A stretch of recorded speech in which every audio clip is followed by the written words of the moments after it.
Tonight on Wings, take off with the Discovery Channel in the F-5 Freedom Fighter. The F-5 was a lightweight fighter developed in the late 1950s by Northrop for America's allies. It was a tiny fighter that packed a vicious sting. From mock dog fights over New Mexico's desert to real ones over the jungles of Vietnam, this little plane has left a big mark on the world of aviation. Tonight, soar high with the F-5 Freedom Fighter on Wings.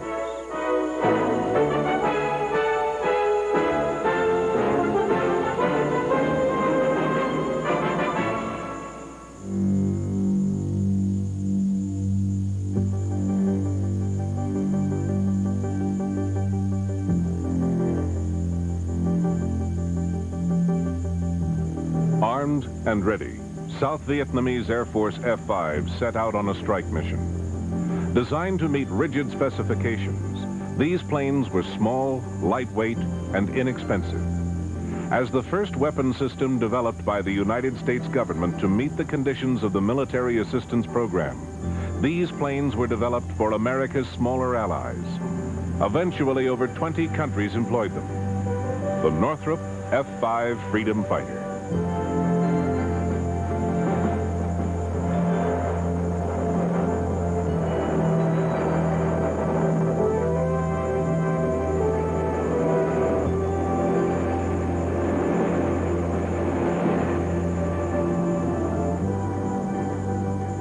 The F-5 defied trends in fighter aircraft of the day. Military needs were drastically reappraised following the Korean War, and most manufacturers were producing bigger and more complex aircraft. New avionics, missiles, and engines necessitated growth in the size of fighter aircraft. Northrop's design team researched the pros and cons of this trend and arrived at its own set of general requirements. As they saw it, small.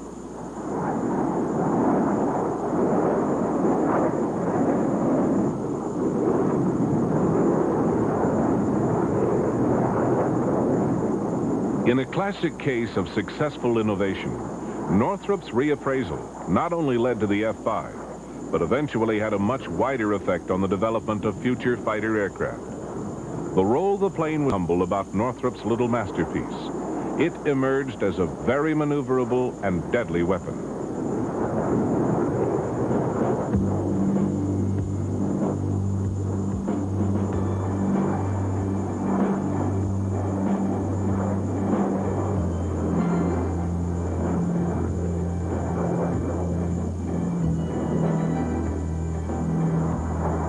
The F-5C was a rare type. 19 F-5s were re-equipped for U.S. Air Force combat trials in Vietnam. Because of these modifications, they were given the separate designation F-5C. To pilots, they were better known as the Scotia Tigers. With combat trials completed, the modified planes were handed over to the VNAF and became South Vietnam's first modern jet fighters.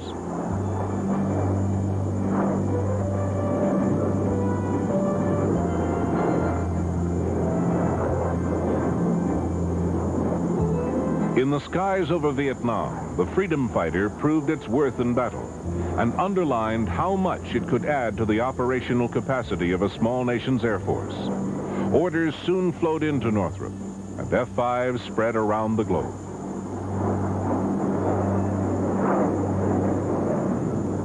In action, the Vietnamese pilot's aggressiveness combined well with the little plane's accuracy, particularly during ground attack. The plane's load was small, but the precision of its delivery made up for the lack of bulk.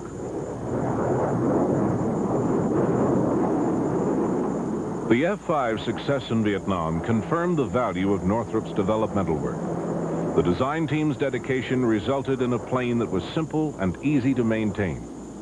Its reliability gave it an edge over other similar types. F-5s established the highest operational readiness figures with the lowest maintenance man-hours. The plane's ease of control, stability, maneuverability, and accuracy endeared it to its pilots. Unfortunately, its extraordinary agility in a dogfight was not fully appreciated until 10 years after Vietnam.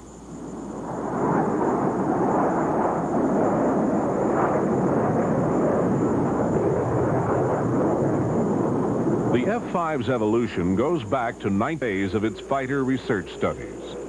They produced design N-156 to serve as the basis for the development of either a supersonic trainer or a lightweight fighter.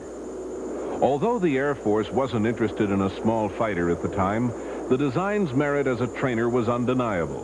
And on June 15, 1956, the green light was given for the production of prototypes of what became known as the T-38 Talon. On April 10, 1959, the first T-38 took to the air in a series of tests that were remarkably smooth. It was the first supersonic plane to go through testing without a major accident. No aerodynamic changes were called for, and the plane performed flawlessly. The T-38 came out with an instantly established reputation for outstanding flight handling and forgiving characteristics. Following the success of the initial flights, large orders poured in. By October 1959, production was stepped up from 2 planes a month to 10. Eventually, nearly 1,200 T-38 Talons were built. Meanwhile, the company continued to develop the fighter version at its own expense, tailoring it to the emerging market with America's less affluent allies. This may have been a gamble, but it was a well-informed one. U.S. defense officials could see many advantages in providing friendly nations with advanced equipment. Additionally, it made sense to equip them with combat-capable modern weapons rather than antiquated ones. Many saw allies with obsolete equipment as liabilities to America's foreign policy goals. In May 1958, Northrop was instructed to go ahead with construction of 3 prototype N-156 fighters. Already in place, T-38 tooling served to accelerate production efforts, and the first N-156 fighter took to flight only 14 months later. Despite successful testing, the U.S. Air Force still had no interest in a small fighter, and foreign reception of the aircraft was lukewarm at best. Only 2 of the prototypes were completed. The third, partially constructed prototype was stored away, but not forgotten.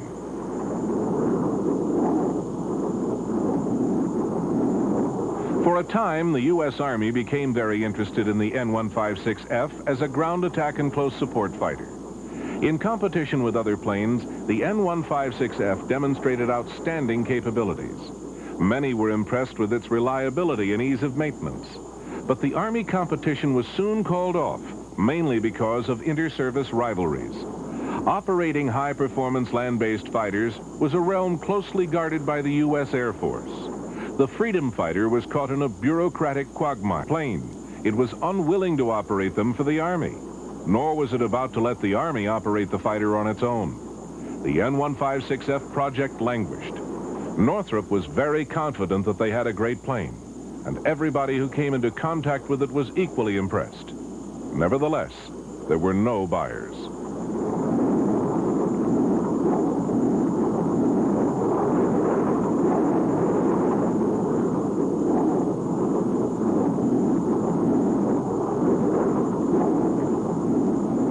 In May 1962, almost 3 years after the first flight, a breakthrough occurred when the Department of Defense reviewed the needs of America's NATO and SEATO allies. Existing practice was to supply the poorest of these allies with aging U.S. jets, no longer wanted by the Pentagon. Some saw this as an ineffective use of resources. What was really needed was the modern, inexpensive plane sitting dormant in Northrop's factory. The Kennedy administration had vowed to pay any price for the maintenance of freedom. That bill included modernizing and re-equipping Allied military forces. And as far as a lightweight, low-cost fighter was concerned, there was no need to look further than the N-156. It was soon announced that the plane would be supplied to favored nations under the Military Assistance Program, also known as MAP.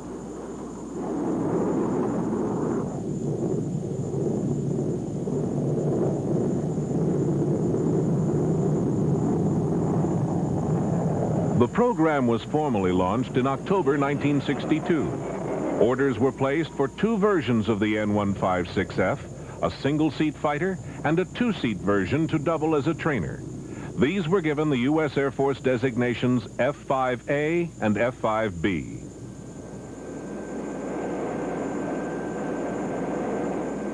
The partially built third prototype was still in storage, but this too was dusted off, fitted with several new specifications, and designated the YF-5A. The first flight of the new plane took place on July 31st, 1963.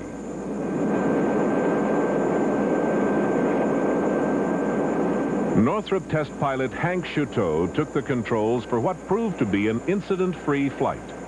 As with the T-38 and N-156 trials, the testing program went off without a hitch. Changes from the earlier designs had been few.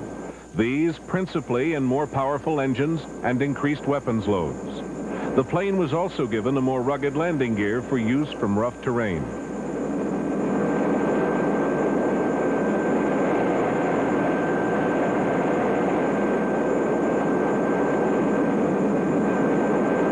Despite an increased load and heavier engines, the F-5 was still tiny compared with other fighters of the day.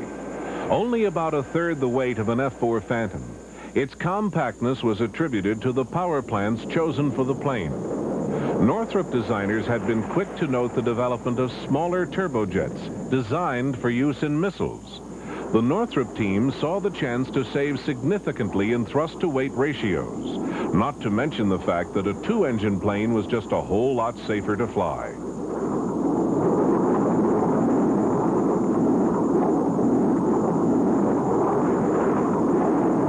The two engines were located side by side in the aft fuselage. True power brokers, they weighed only 570 pounds each, including afterburners, and packed 4,080 pounds of thrust.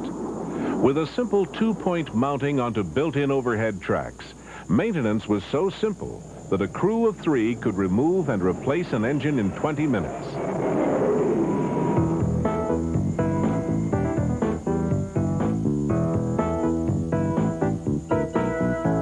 Part of Northrop's concept had been the importance of simplifying maintenance, and the design incorporated many features which directly addressed this.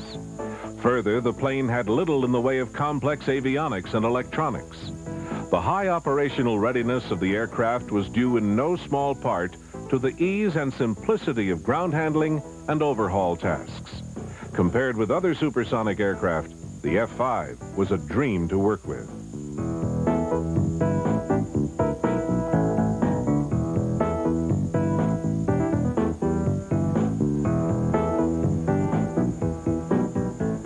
A total of 8 aircraft were used in the development and flight test program. These were quickly followed by production models. Initial deliveries were made in 1964 to Williams Air Force Base. Here, air and ground crews trained on the aircraft. These men would later instruct foreign servicemen in the plane's maintenance and operation.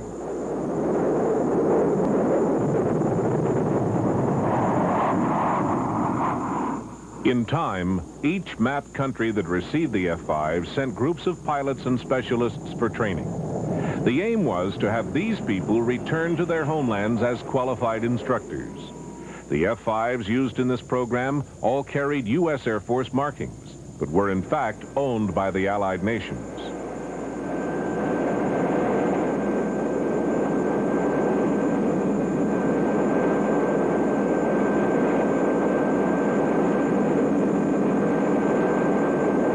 The first classes got underway in September 1964 with crews from Iran and Korea.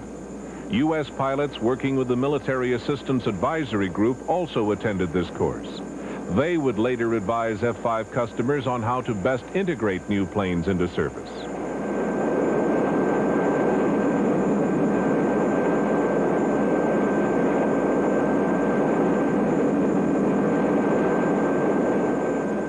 The F-5B two-seaters also passed their tests with flying colors and were soon shipped to buyers around the world.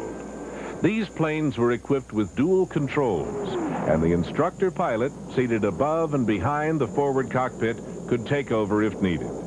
In addition to this training capability, the planes also doubled as attack aircraft. Given the impoverishment of many of the client nations, The plane was also designed to cope with rough terrain and rudimentary or non-existent landing strips. The ruggedness and stability of the little planes made them perfectly tailored to this type of operation. The Freedom Fighter wasn't terribly sophisticated, and this may have compromised some aspects of its performance. But for its customers, it was usually the best option they had.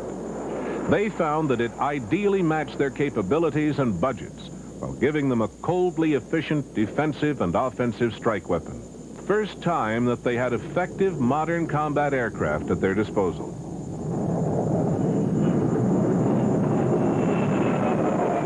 One of Northrop's major problems was that this scaled-down fighter had to accommodate a myriad of existing weapon systems.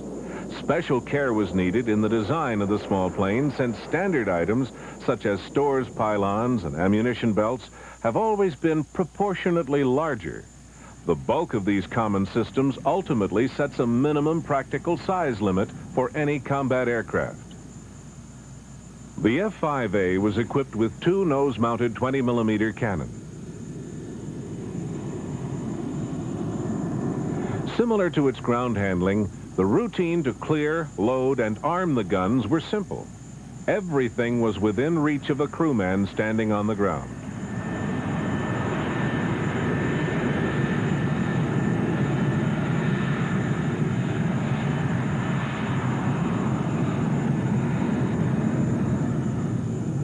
Aiming the guns was also simple. With minimal skill levels and a few tools, this was accomplished with little difficulty. The guns themselves were rapid firing, cutting loose 1,500 rounds per minute. A short burst from the two cannons could do lethal damage.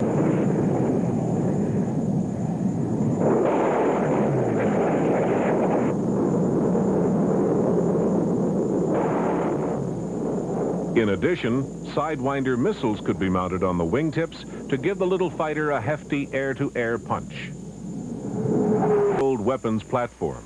The F-5's guns had deadly accuracy.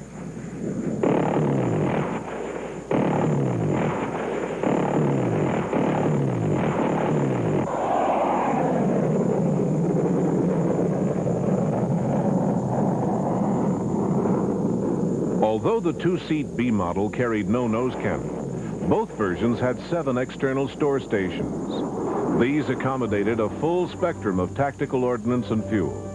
Up to 6,200 pounds of missiles, bombs, napalm, and rockets could be carried on all types of missions.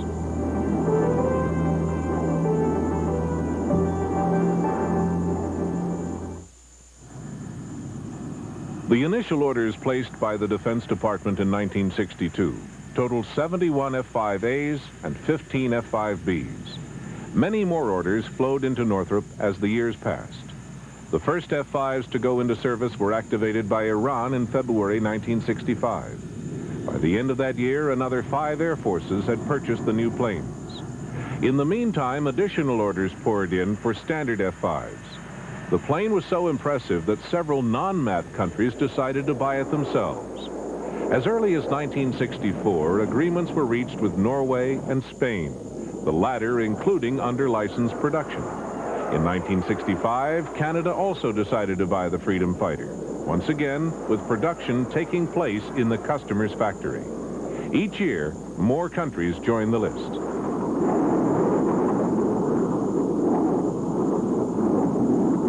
As with many modern innovations, the F-5 had to give a good deal of credit to the space race. A design theory called area rule was applied to the plane. This concept passed the fuselage, and it was area rule that gave the F-5 its slim waist.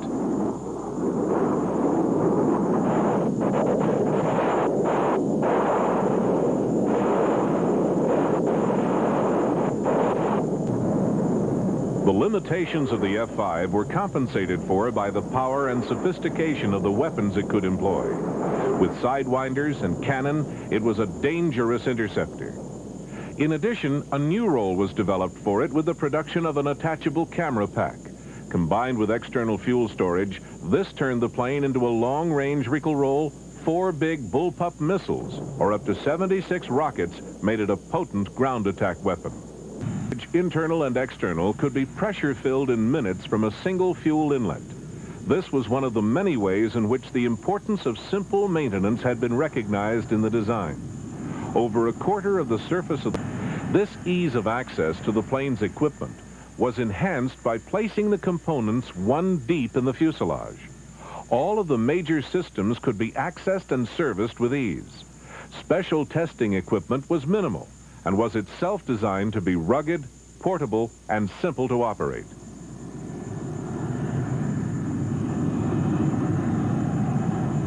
In operational missions, the maintenance requirements of the F-5 were simple. This aspect of the plane's design was a total.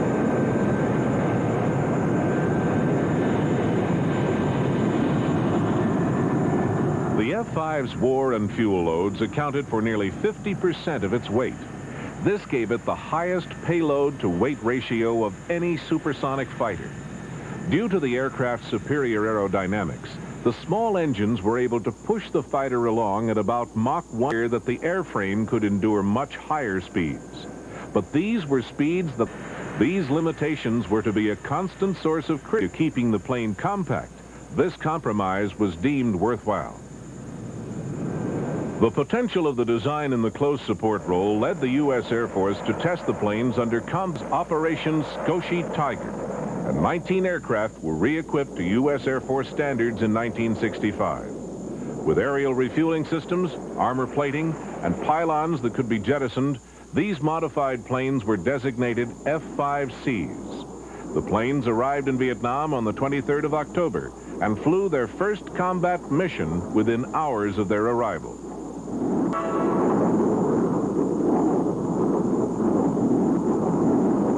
During the 150-day evaluation, the Skoshi Tigers flew more than 3,500 sorties with an average combat load of about 2,500 pounds. Most missions were flown with 500 or 750-pound bombs. Missions included close support, interdiction, armed reconnaissance, escort, and MiG-cap flights.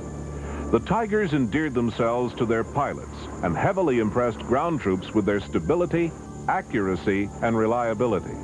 Amazingly high readiness rates were established.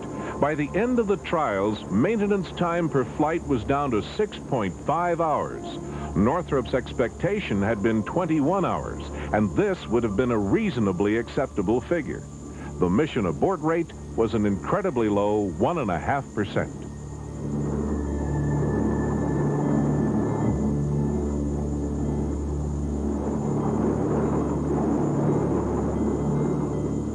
Following such a performance, the U.S. Air Force had little choice but to take a second look at the Tigers. Its impressive outing strongly suggested that an advanced version could be designed, one that would overcome nagging doubts about the plane's engine power, range, and load. As a variation to the F-5A and B, newer and more powerful engines were adopted. In addition, many of the variations provided to foreign buyers were re-evaluated. The best of these were incorporated into the new design. Work began in April 1968, but was canceled in late '69 with the announcement that a new competition would take place, a competition to decide on a successor to the F-5 for the MAP program. Northrop's entry was a true ringer. Their newly developed F-5 model, forged out of recent combat experience in Vietnam.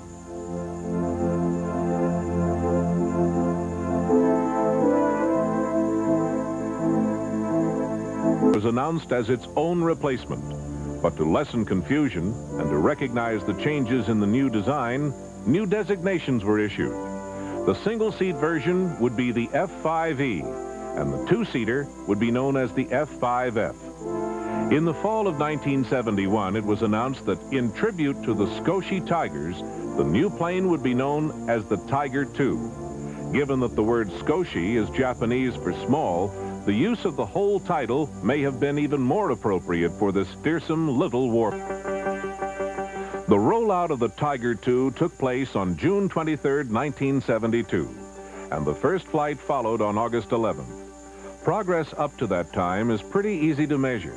In 8 years of production, over 1,100 A and B models had been built. These flew in service for the air forces of over 20 nations. Northrop's Midget had turned into a giant sales success.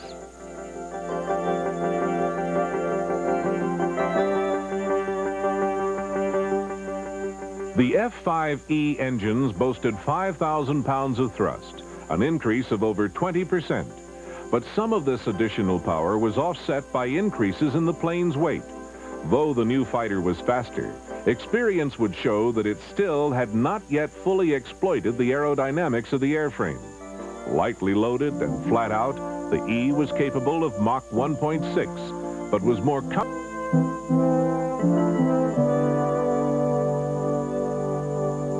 The Tiger airframe was basically the same as the earlier models. The fuselage was slightly wider, and there were several refinements to the plane's shape. But the original design work had been so good that little alteration was called for. The fuselage was all metal, with a stressed skin semi-monocoque structure. Some steel and titanium were used in the aft fuselage, but the plane was primarily riveted aluminum.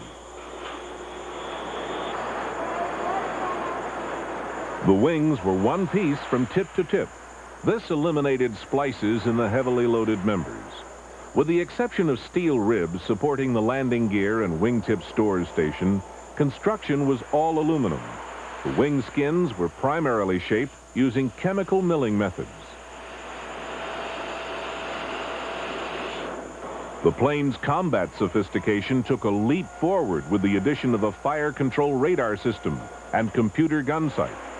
This provided target detection, range tracking, and lead computation for the cannon, as well as range envelope calculation for the sidewinders. Also, air-to-ground delivery was enhanced with roll stabilizing aiming references. Several changes were implemented to improve takeoff performance. These included air doors increasing airflow, and a two-position nose gear adding 3% to the angle of attack. With these modifications and the engine's added power, takeoff performance was improved by 30%. And even with these and other changes, Northrop was able to retain 3/4 of the tooling masters from earlier models. 70% of the ground support equipment remained unchanged. Early F-5Es had interchange packaged and a variety of other options. In addition to cameras, these included side and fore scanning infrared equipment and other sophisticated modern surveillance and search electronics. Loaded in pallets, the selected fit could be quickly installed for any mission. The recon version, christened the Tiger Eye, retained its sidewinders and a single cannon.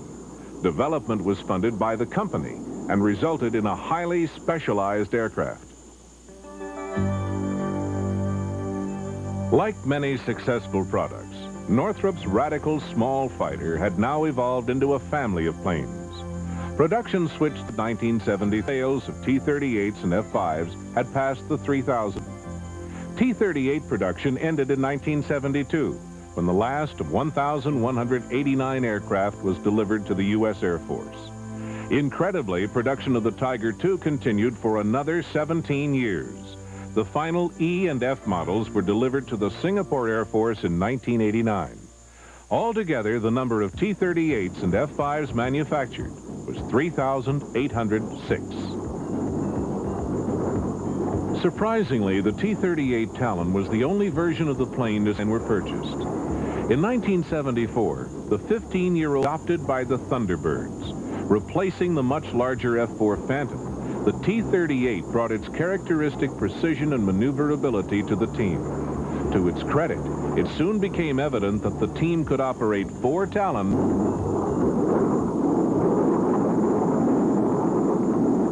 On the other hand, the F-5E Tiger II became of equipment standards tailored to the economic capacity of various buyers. Many sales were arranged outside of the Defense Department's military assistance program. These included highly refined electronics packages on radar warning, chaff or flare dispensers, and Maverick missiles were extremely able fighters. Its virtues were acknowledged, but the F-5 was judged to be lacking in power, phenomenal maneuverability, and flight handling. Throughout its life, the F-5 was looked down upon by many experts because they considered it so actually flew in the face of what the freedom fighter had actually proven itself to be in battle in Vietnam. A lot of the accepted wisdom of post-Korea air combat theory had been reversed in both on the idea of supersonic air. However, this was unrealistic. In fact, even today, air combat rarely takes place at supersonic speeds or at extreme ranges. Once planes join combat and begin extreme maneuvers, speed is rose, and pilots slug it out in close contact. The F-5 can There is no other U.S. Air Force plane that has the F-5 specifications. Perhaps the nearest comparison would be with the Soviet MiG-21. Though the MiG had a powerful engine and could exceed Mach 2, this was its only real advantage over the Tiger. The MiG, though very maneuverable, has had a checkered career, although some of its variants are truly dangerous opponents. In a head-to-head showdown, the planes would be very evenly matched. The greater sophistication of the Tiger's avionics and the reliability of its weapon systems would have probably served to even things up.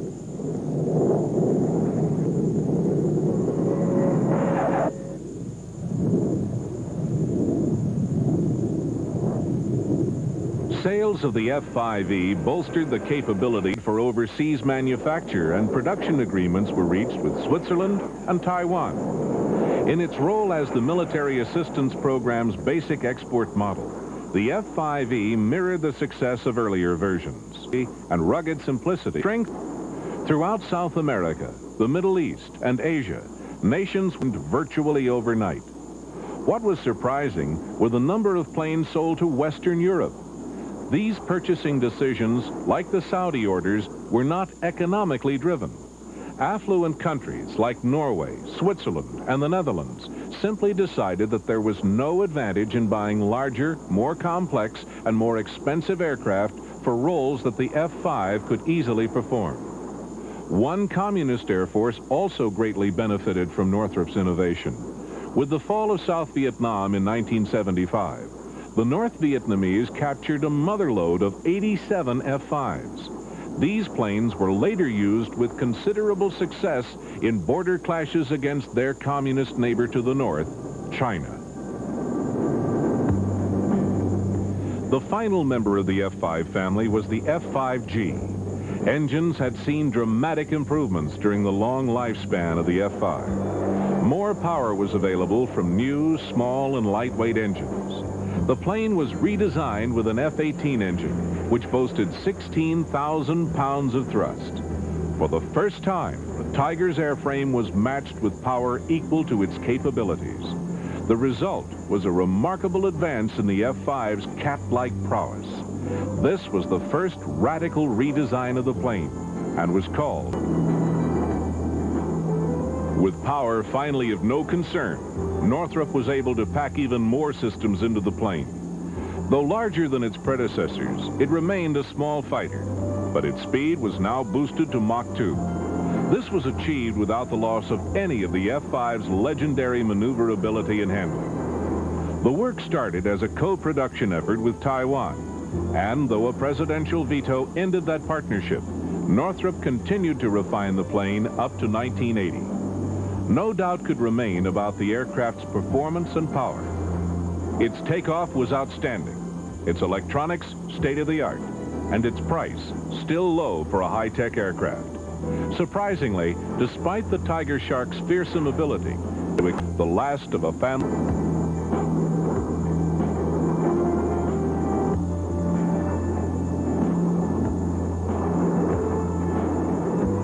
Over the years, the qualities of the F-5 and T-38 design have seen the little planes entrusted with some very significant roles. Because of its two seats, speed, stability, and agility, it proved to be an excellent chase plane and has played an important part in some of the United States' most significant aviation projects. On landing, the pilot heard about it first from a T-38 flying alongside. Similarly, it was a T-38 crew who noticed fluid leaking from a broken seal on the space shuttle during one of the glide trials. The role of the chase plane in a test program is an imperative one. They are not merely observers and recorders of the test plane's behavior, but are in constant contact with the test pilot. Often, they can tell him things about his aircraft that he and his instruments are unable to establish. Sometimes that information can mean the difference between a fixable problem and disaster.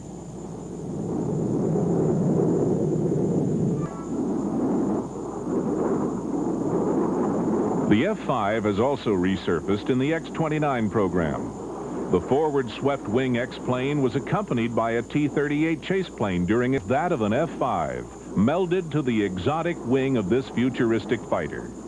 The simplicity of construction, strength, and aerodynamic soundness of the F-5 made it the perfect candidate to be part of this hybrid.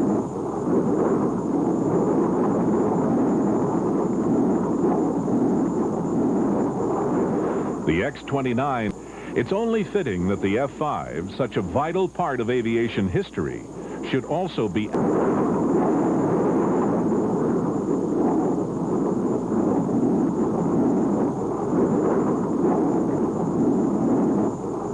At one time, most combat simulation exercises were conducted within wings, military aviation aircraft that they were flying themselves. In wartime, this is a terribly unlikely scenario. The U.S. Navy's scheme to remedy this problem was a program called DACT, or Dissimilar Air Combat Tactics, taught at the Top Gun schools. In essence, it is trained combat conditions. When the North Vietnamese marched into Saigon, the United States found itself with an unexpected supply of F-5Es. These aircraft had been earmarked for the South Vietnamese, who would now have no use for them. It was these 70 aircraft that eventually formed the basis for the aggressor squadrons in the Air Force equivalent of Top Gun, the Red Flag exercise. Flown by some of their best pilots, the F-5 squadrons are a force to be reckoned with. The Tigers are used in part because of their similarities to the MiG-21. The Russian tactics, formations, and maneuvers used by the F-5s in Red Flag teach young pilots life-saving lessons.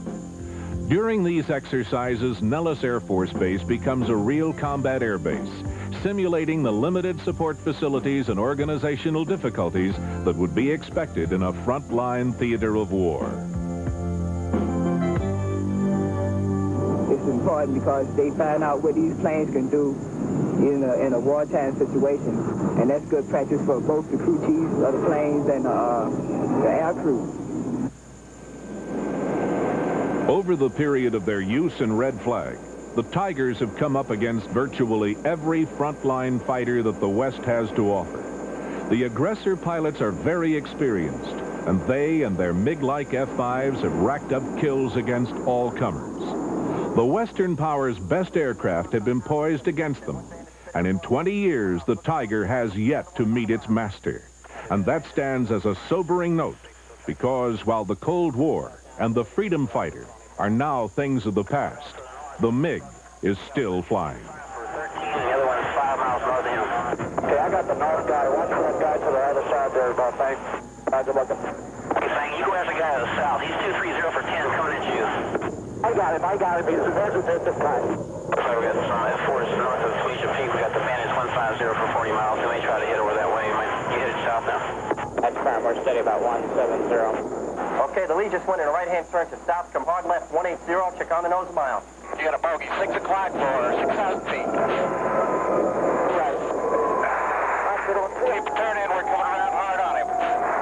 Okay. Got it? Yeah. I'm going left, and I'm picking up. Roger, he's off the switch. Reverse back. Come back left.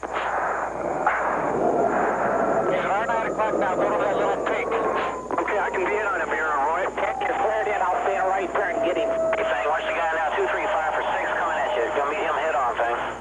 Okay, I got him. Call Fox 1. Okay, Fang, the one I just shot is coming right over the port side. This time he's about 6 miles from the port side. Okay, that's where I'm at. 2-3, you got tower, I got 2-4. 3, coming up. Okay, the Bandits are used 2-3's 12 o'clock for about 6,000. Hey, we got another one at 6. Break right. Hard right. Right, we got another Bandit.